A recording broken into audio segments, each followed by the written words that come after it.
नमस्कार। नई परख के राष्ट्रीय मुद्दा कार्यक्रम में आपका स्वागत है। इस हफ्ते नरेंद्र मोदी की सरकार ने अपने 9 साल पूरे किए और जैसे कि उम्मीद की जाती है, सरकार के समर्थकों के द्वारा यह कहा गया कि नरेंद्र मोदी की सरकार ने अभूतपूर्व काम किया है और उसकी जो सफलताएँ हैं, वो ऐतिहासिक हैं। और सरकार के जो विरोधी थे, उन्होंने लगातार इस बात को रेखांकित किया कि सरकार पूरी तरह से विफल रही है और वह देश के बुनियादी मुद्दों को सुलझा पाने में नाकाम रही है, बल्कि उसने देश के सामने कई अन्य प्रकार की समस्याएँ खड़ी कर दी हैं। आज हम प्रोफ़ेसर अभय कुमार दुबे से इस बारे में बातचीत करेंगे कि आखिर हम नरेंद्र मोदी की सरकार के इस 9 वर्षों के कार्यकाल की समीक्षा कैसे कर सकते हैं, उसकी सफलताओं को, उसकी विफलताओं को, उसकी संभावनाओं और उसकी चुनौतियों को कैसे समझ सकते हैं। अ, अभय सर, आपका स्वागत है, नमस्कार। मैं पहला प्रश्न इसी से जुड़ा हुआ करूँगा कि जो आम तौर पर आप सरकार की नीतियों के आलोचक के रूप में देखे जाते हैं या माना जाता है कि जहाँ भी सरकार की गलती होती है उसको आप रेखांकित करते हैं। लेकिन अगर आज मैं पहला सवाल आपसे यह करूँ कि पिछले 9 वर्षों में नरेंद्र मोदी सरकार की ऐसी कौन-सी 3 सफलताएँ हैं, कामयाबियाँ हैं जिन्हें आप रेखांकित करना चाहेंगे, तो आपका क्या जवाब होगा? देखिए, नरेंद्र मोदी सरकार की सबसे पहली और सबसे बड़ी सफलता ये है कि उन्होंने हिंदुस्तान के कारपोरेट जगत का समर्थन लगभग स्थायी रूप से प्राप्त कर रखा है। मेरी बात पे ध्यान दीजिए। उनकी सफलता भी है और सफलता का बड़ा कारण भी है कि हिंदुस्तान के कारपोरेट जगत का समर्थन उन्होंने लगभग स्थायी रूप से प्राप्त कर रखा है। समाजशास्त्री शिव विश्वनाथन ने 2014 के तुरंत बाद लिखे हुए अपने एक लेख में कहा था कि भारत के पूंजीपति नरेंद्र मोदी को अपने दामाद की तरह मानते हैं। व्यंग में बात कही गई थी, लेकिन इससे अंदाजा लगा सकते हैं आप कि दरअसल भारत का जो बड़ी पूंजी के सरबराह हैं, उनमें और नरेंद्र मोदी के बीच में किस प्रकार के भावनात्मक और व्यवहारिक संबंध बन गए हैं। इसमें नरेंद्र मोदी की तरफ से किए गए प्रयास भी शामिल हैं और दूसरी तरफ दोनों तरफ से पसंद है। नरेंद्र मोदी ने भारत के आर्थिक विकास को आर्थिक विकास की जो बागडोर है वो कारपोरेट पूंजी के हाथ में सौंप दी है। ऐसा नहीं है कि पिछली सरकार ने नहीं सौंप रखी थी, उन्होंने भी सौंप रखी थी, लेकिन यहीं पे पसंद कारपोरेट पूंजी की सामने आती है। कारपोरेट पूंजी ने जिस तरह नरेंद्र मोदी ने सौंपी है उसको वो कारपोरेट पूंजी को उनकी शैली ज्यादा पसंद है। ये उनकी ये पहला आपके बात का पहला जवाब है। दूसरा जवाब ये है कि भारत की जो ब्यूरोक्रेसी है, भारत की जो नौकरशाही है, उन्होंने ये मान लिया है कि नरेंद्र मोदी ही उनके सच्चे नेता हैं फिलहाल। यानी जो ब्यूरोक्रेसी है वो भारत की स्थायी शासक है। आपको याद होगा कि जब कल्याण सिंह उत्तर प्रदेश के प्रधानमंत्री बने तो उन्होंने उत्तर प्रदेश के मुख्यमंत्री बने तो उन्होंने तमाम आईएएस अफसरों की मीटिंग बुलाई और उस मीटिंग की शुरुआत ही कल्याण सिंह ने ये कह के की कि भाई आप स्थायी शासक हैं, हम तो अस्थायी हैं। सब नेता ये जानते हैं कि जो ब्यूरोक्रेट है, जो नौकरशाह है, वही देश चलाता है। शासक उसके द्वारा अपनी मर्जी के काम करवा सकता है, देश चलवा सकता है, अपनी राजनीतिक एजेंडे को लागू कर सकता है, अपनी नीतियों को लागू करवा सकता है। नरेंद्र मोदी ने ये कला गुजरात के मुख्यमंत्री के तौर पर हासिल कर ली थी और ये उन्होंने अपने बहुत से साक्षात्कारों में बताया, खुद अपने मुंह से बताया है कि उन्होंने नौकरशाहों से संबंध बेहतर बनाने की कला किस तरह सीखी, उनसे काम लेना किस तरह सीखा। वो जो फाइलें देते हैं मुख्यमंत्री के तौर पर उन्हें देते थे, उन फाइलों के बारे में जानना, उनके बारे में निर्णय लेना, ये सब उन्होंने, यहाँ तक कि वरिष्ठ नौकरशाहों ने ही नरेंद्र मोदी को सिखाया, ये उन्होंने खुद स्वीकार किया है। तो जो केंद्र सरकार के नौकरशाह हैं, उन्हें लगता है कि ये व्यक्ति जो है वो बिल्कुल एक हमारे लिहाज से एक परफेक्ट प्राइम मिनिस्टर है।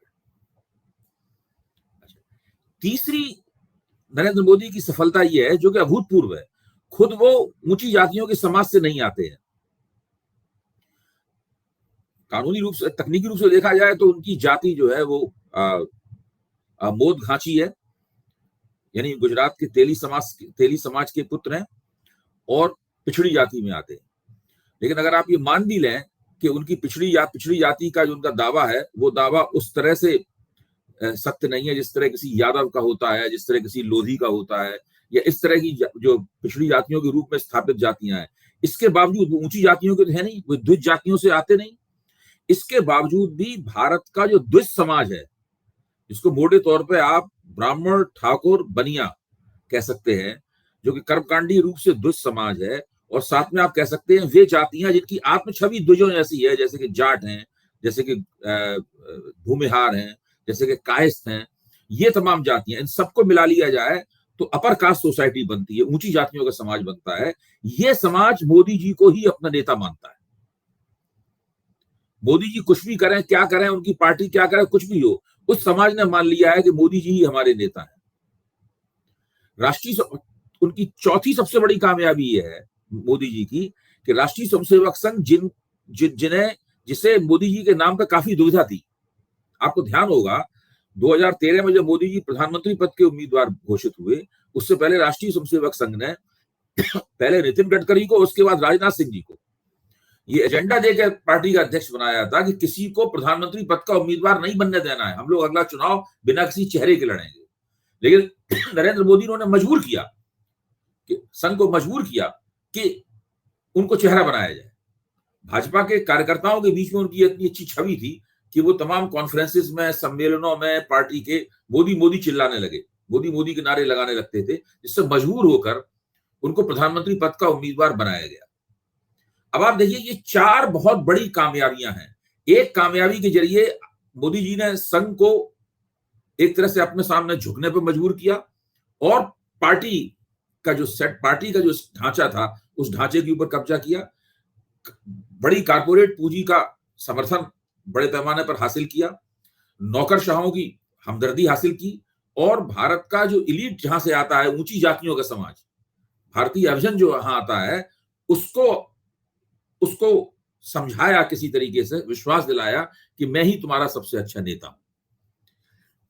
ये जो चार शक्तियां एक साथ मिल गई और मोदी जी के पीछे खड़ी हो गई, ये जो समीकरण बना है चार शक्तियों का, ये है मोदी जी की असली ताकत। जो सुभाष पलसीकर ने अपने लेख में इंडियन एक्सप्रेस में लिखा है कि मोदी जी ने कई प्रशासनिक गलतियां की हैं, लेकिन सरकार मोदी प्रूफ है, यही तो उन्होंने लिखा है। तो सवाल ये है कि वो प्रशासनिक गलतियां गिन रहे हैं, विफलताएं गिना रहे हैं, और फिर कह रहे हैं कि सरकार मोदी प्रूफ है। असली बात तो ये है, सरकार मोदी प्रूफ इसलिए है क्योंकि ये चार शक्तियां मिलकर मोदी जी का समर्थन कर रही हैं। जब तक ये चार शक्तियों का समीकरण नहीं टूटेगा, इनमें से कोई एक मोदी जी के खिलाफ नहीं होगा या मोदी जी के प्रति उदासीन नहीं होगा। जरूरी नहीं खिलाफ हो, उदासीन होने पे भी राजनीति का ग्राफ नीचे गिर जाता है। अगर कल्पना कीजिए कि हिंदुस्तान का जो कारपोरेट जगत है वो मोदी जी के प्रति उदासीन हो जाए, तो बड़े पैमाने पर मीडिया में जो मोदी जी का समर्थन होता है, उस समर्थन में काफी कमी आ जाएगी। और जो मोदी जी को अपना नैरेटिव बनाने में मदद मिलती है, एक कहानी को सुनाते हैं पूरे देश को, पूरा देश उस कहानी को मान लेता है, उससे विश्वास कर लेता है। खासतौर से उनका जो 30-35% समर्थक दायरा है, वो विश्वास कर लेता है।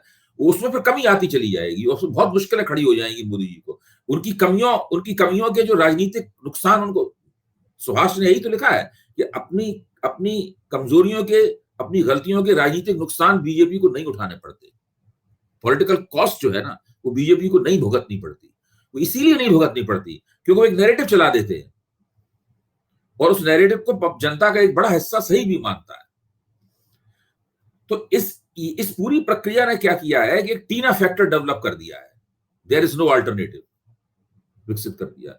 आप ध्यान कीजिए कि इस जवाहरलाल नेहरू के मामले में ये टीना फैक्टर काम करता था, एक जमाने में इंदिरा गांधी के मामले में टीना फैक्टर काम करता था, नेहरू जी के मामले में टीना फैक्टर तो इतना काम करता था कि चीन के युद्ध में पराजय के बावजूद भी नेहरू जी की व्यक्तिगत साख नहीं गिरी थी।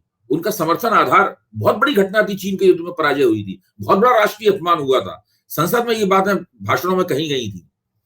उसके बावजूद भी नेहरू जी की व्यक्तिगत साख नहीं गिरी थी, कांग्रेस पार्टी की साख नहीं गिरी थी, उसका चुनावी प्रदर्शन उसके बावजूद नहीं गिरा था। आप इंदिरा गांधी को देखिए, इंदिरा गांधी ने देश में इमरजेंसी लगाई, मतलब एक तरह से जो लोकतंत्र था उसको सीमित कर दिया इंदिरा गांधी ने। इसके बावजूद 1970 में जो चुनाव हुआ, तो इंदिरा गांधी जहां हारी थी वो उत्तर भारत था, जहां ज्यादा सीटें थी, इसलिए उनकी सीटें कम रह गई।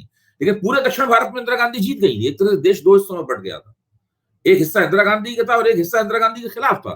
तो इंदिरा गांधी की वो हालत नहीं हुई थी जो आजकल विपक्ष की हालत होती है। 1970 में चुनाव हारने के बावजूद। तो इस तरीके से ये 3 ऐसे प्रधानमंत्री हुए हैं जिनके पक्ष में विकल्पहीनता का फैक्टर काम कर रहा है।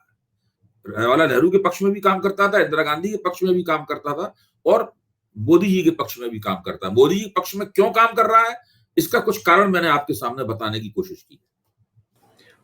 एक दूसरा इससे जुड़ा हुआ पहलू जो है, जो कि सरकार के समर्थक या सरकार के द्वारा कहा जाता है कि पिछले 9 सालों में उन्होंने कई तरह की योजनाएँ चलाई। मसलन स्वच्छ भारत अभियान के रूप में एक अभियान चला दिया और दूसरा फिर उज्ज्वला योजना, जनधन योजना।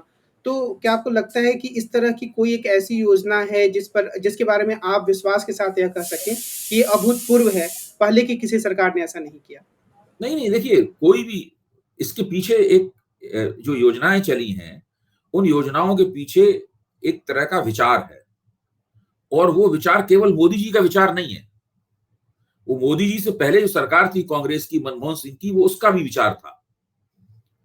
अगर मोदी जी 2014 का चुनाव नहीं जीतते और कांग्रेस किसी तरीके से गठजोड़ सरकार में फिर से सत्ता में आ गई होती तीसरी बार, तो इन्हीं सब योजनाओं को थोड़े हेर फेर के साथ में कांग्रेस सरकार लागू करती। उसकी शैली अलग होती, उसकी रफ्तार अलग होती, वो मीडिया का अलग तरीके से इस्तेमाल करती, लेकिन होता यही जो हो रहा है। उसकी वजह यह है कि एक ग्लोबल मैसेज है जो इन तमाम देशों को मिला है और इन नेताओं ने भी भांप लिया है, समझ लिया है कि जिस तरह से अर्थव्यवस्था चल रही है, बाजार की शक्तियां जिस तरीके से पूरी अर्थव्यवस्था को नियंत्रित कर रही हैं, उसमें लोगों की आमदनी नहीं बढ़ने वाली है, लोगों की आमदनी घटने वाली है। लोगों को रोजगार नहीं मिलने वाले हैं, लोगों के रोजगार छिनने वाले हैं। तो ऐसी स्थिति में तो एक तरह की समाज में धीरे धीरे बगावत की, महंगाई कम नहीं होने वाली है, केवल महंगाई बढ़ने की दर कभी कभी कम हो सकती है। महंगाई उस वक्त भी बढ़ती रहती है, धीमी रफ्तार से बढ़ती है, कभी तेज रफ्तार से बढ़ती है। महंगाई बढ़ना कभी भी खत्म नहीं होता। तो ये ऐसी स्थिति में जब सतत रूप से ऐसा ही होना है और ऐसे होने का कोई विकल्प नहीं है, तब फिर ये एक योजना थमाई गई है। जो निचली आमदनी वाले देश हैं, भारत जैसे देश जो लो इनकम ग्रुप के कंट्री हैं, उनको एक योजना थमाई गई है कि आप एक बहुत बड़ा सब्सिडी तंत्र बनाइए ताकि आपके राज्य प्रशासन के खिलाफ, आपके लोकतंत्र के खिलाफ कोई जन विद्रोह ना हो। एक बड़े हिस्से को लोगों को लगातार कुछ ना कुछ मिलता रहे, थोड़ा बहुत, जिसको आप व्यंग में कह सकते हैं कि लोगों के सामने टुकड़े फेंक दिए जाते हैं। लोग एक टुकड़ा ले लेते हैं, उसके बाद दूसरे टुकड़े का इंतजार करते हैं, क्योंकि उन्हें पता है कि 1 महीने बाद, 1.5 महीने बाद दूसरा टुकड़ा मिलने वाला है। तो ऐसी ये जो स्थिति है, इस स्थिति के कारण जो पूरा सब्सिडी तंत्र है, उसको मोदी जी ने बहुत खूबी के साथ बनाया है। इसलिए भी जो देश का पूंजीपति वर्ग है, जो बड़ी पूंजी का सरबराह है, उनको लगता है कि ये व्यक्ति बहुत कुशल है, क्योंकि अगर ये नहीं किया जाता तो फिर अंबानी, अडानी और वो सब जो कुछ है पूरा मामला, ये पूरा मामला हिल जाता अपनी जगह से। इन लोगों के खिलाफ आक्रमण होने लगते, सड़कों पर भोजन के लिए, अनाज के लिए दंगे होने लगते, पानी के लिए दंगे होने लगते, बहुत भयानक स्थिति बन जाती। देखिए, इस पूरी प्रक्रिया ने एक और काम किया है कि जो सामाजिक न्याय की राजनीति थी, कुछ अपनी खामियों की वजह से, कई कारणों से, इन कारणों पे आगे कभी हम लोग चर्चा कर सकते हैं, इन खामियों की वजह से सामाजिक न्याय की राजनीति का दिवाला निकल गया है पूरी तरीके से। उसकी कोई साख नहीं रह गई है और वो सामाजिक न्याय जो था उसकी जगह लाभार्थियों ने ले ली है। अब इसमें ये अलग बात है कि क्या ये लाभार्थी जो है वो सारे के सारे नरेंद्र मोदी के वोटर हैं? नहीं, ये लाभार्थी कई मुख्यमंत्रियों के वोटर भी हैं। अरविंद केजरीवाल के पास अपने लाभार्थी हैं, चंद्रशेखर राव के पास अपने लाभार्थी हैं, नीतीश कुमार के पास अपने लाभार्थी हैं, नवीन पटनायक के पास अपने लाभार्थी हैं, स्टालिन के पास अपने लाभार्थी हैं, सब मुख्यमंत्रियों के पास में, अशोक गहलोत के पास अपने लाभार्थी हैं और भूपेश बघेल के पास अपने लाभार्थी हैं। तो लाभार्थी बहुत से, एक वोटर के तौर पे उनकी निष्ठाएं बटी हुई हैं। ये जो कल्पना थी मोदी जी की कि हम लाभार्थी बनाएंगे और वो सब ऑटोमेटिकली मेरे वोटर बन जाएंगे, ये उनकी कल्पना साकार नहीं हुई है। ये पूरा योजना जो थी उनकी वो गड़बड़ा गई है, इसलिए उनको अपने वोट जहां पे हैं उससे आगे बढ़ते हुए नहीं दिख रहे हैं। समस्या उनकी पिछले 9 साल के शासन के बाद में उनका प्रभुत्व तो कायम है, लेकिन उनको ये भी दिख रहा है कि भाई जो वोट हमें मिला था 31%, उसके बाद 37%, जो वोट मिला है उसके अंदर कोई बहुत बड़ा इजाफा होते हुए नहीं दिख रहा है। कहीं से नए वोट, नए मतदाता नहीं आ रहे निकल के जो उनको उनके साथ जुड़ जाएं। जी। अगर हम नरेंद्र मोदी की इन 9 वर्षों के शासन को देखें, तो हालाँकि मुझे लगता है कि 2013 में जिस तरह के संकट का सामना यूपीए सरकार कर रही थी, वैसा नरेंद्र मोदी की सरकार नहीं कर रही है। लेकिन फिर भी अगर हमें इसकी विफलताओं की बात करनी हो, 3 बड़ी विफलताएँ, तो आप उसके बारे में क्या कहेंगे? देखिए, ये तो अपनी अपनी पसंद के ऊपर है कि आप कौन सी चीज को विफलता के रूप में चित्रित करते हैं। मैं मानता हूं नोटबंदी एक बहुत बड़ी विफलता थी, आज भी है। उससे देश का और अर्थव्यवस्था का बहुत नुकसान हुआ, और वो उसकी जिम्मेदारी अकेले किसी एक व्यक्ति पे जाती है, और नरेंद्र मोदी की है। भारत की नौकरशाही में तो उसके प्रति, और एवं भाजपा के अंदर भी उसके प्रति थोड़ा सा थोड़ा ऐसे कहते हैं आपत्तियां थी, लेकिन मोदी जी ने अपनी जिद में उस काम को करवाया। इसीलिए आज नोटबंदी के बारे में न वो चर्चा करते, आज नोटबंदी को लेकर अब वो डींगे नहीं मारते। भाजपा के प्रवक्ता भी नोटबंदी को लेकर डींगे नहीं मारते। अभी देखिए 2000 का नोट जो अभी चलन से बाहर हो जाएगा सितंबर के महीने में, आपने 1000 का नोट आप बंद कर रहे थे, ये क्या कि काला धन पे हम सर्जिकल स्ट्राइक कर रहे हैं, और 2000 का नोट चालू कर रहे थे, यानी काले धन को डबल फायदा पहुंचा रहे थे उस वक्त। और वही हुआ भी 2000 का नोट सीधे सीधे ब्लैक मार्केटियर्स के हाथों में पहुंच गया, हम लोगों की जेब में नहीं रह गया, बैंकों तक में नहीं रह गया। ये मोदी जी की एक बहुत बड़ी विफलता है।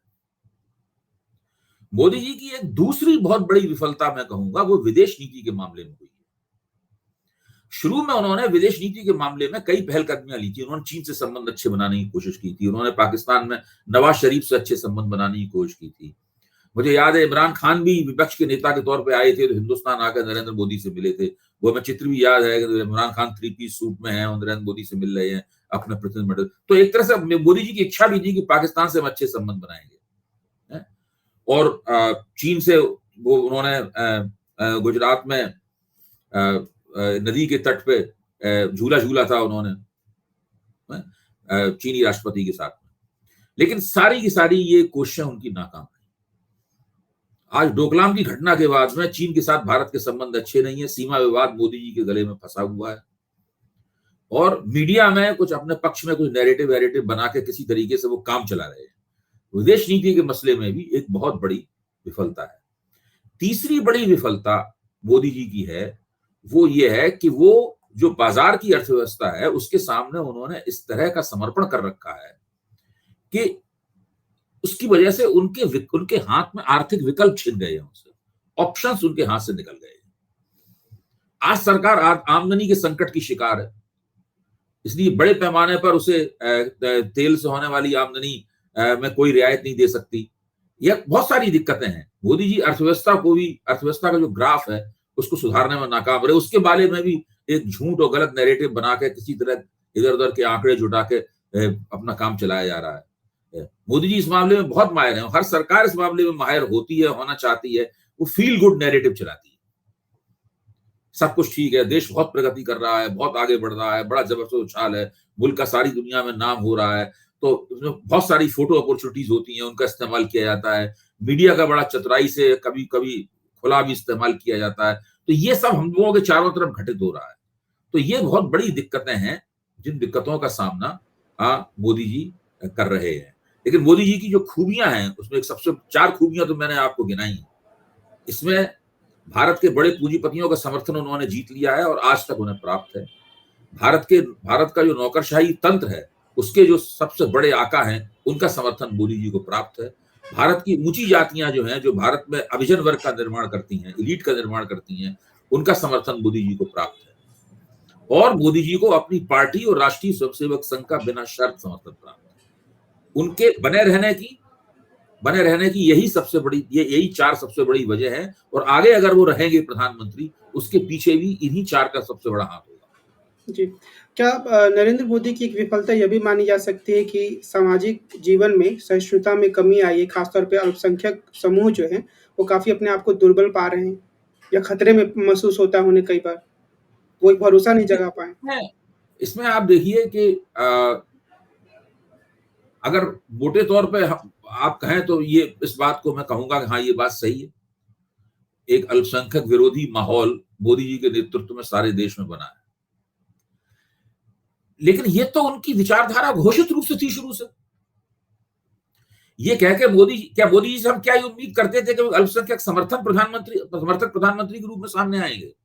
क्या हम भारतीय जनता पार्टी की सरकार से ये उम्मीद करते थे कि भारतीय जनता पार्टी मुसलमानों के साथ वो सलूक करेगी जो कि मुसलमान समर्थक समझी जाने वाली पार्टियां करती हैं?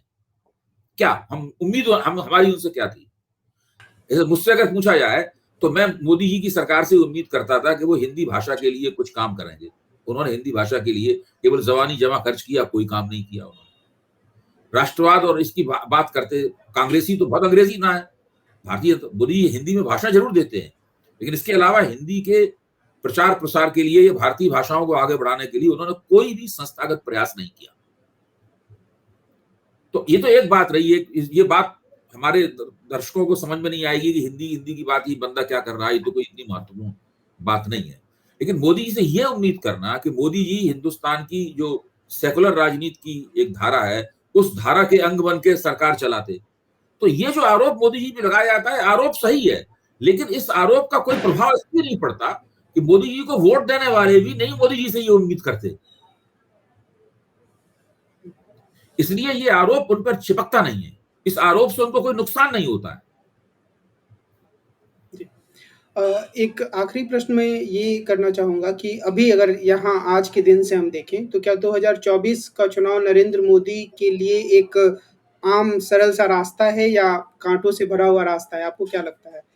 देखिए, चुनाव जीतना हमेशा कठिन होता है, और वो भी तब जबकि आपके वोट जो हैं वो 40% के दायरे में पहुंचे ही नहीं है, और आपको जो 37% वोट भी मिलता है वो दरअसल आपके कैचमेंट एरिया में, आपका जो प्रभाव क्षेत्र है, वहां उसका ज्यादा बड़ा हिस्सा वहां से आता है।